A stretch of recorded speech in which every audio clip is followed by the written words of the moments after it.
Hello viewers, নতুন একটি ব্লগে স্বাগতম জানাচ্ছি। তো সকাল সকাল সমস্ত কাজ শুরু করে দিলাম। একটু পর মেহমান আসবে, তাই সব রেডি করে নিলাম।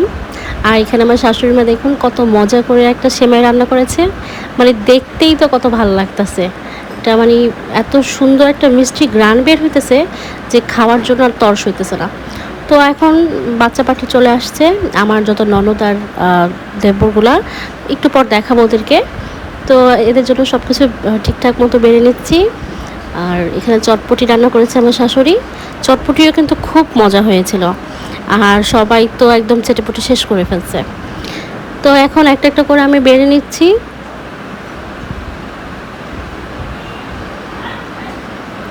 তো টেবিল সাজানো আর সার্ভ করা আমার পছন্দের কাজের মধ্যে, মানে খুবই একটা, মানে কি বলবো, পছন্দনীয় একটা কাজ আর কি। তো আমি সব কিছু গুছিয়ে নিলাম। চটপটি খেতে যা যা লাগে, আমি জানি অনেক মেয়ের জিভে জল চলে আসছে।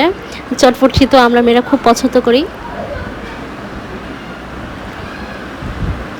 আর বাচ্চারা কিন্তু আরও বেশি পছন্দ করে। কত সুন্দর এক বাটি ভালোবাসা।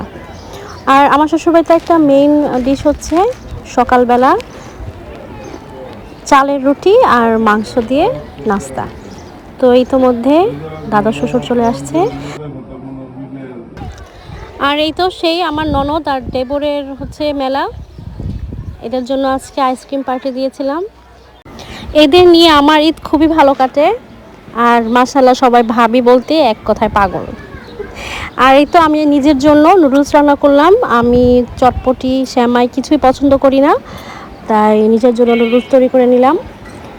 আর এখানে কিছুটা ডিম আর কিছুটা মুরগির মাংস দিয়েছিলাম, খেতে ভালোই হয়েছিল, মন্দ না। তো এই তো আজকে ছিল আমার সকালবেলার ব্লগ। সবাই ভালো থাকবেন, আর আমার ব্লগগুলো ভালো হচ্ছে কিনা জানাবেন। ধন্যবাদ, আল্লাহ হাফেজ।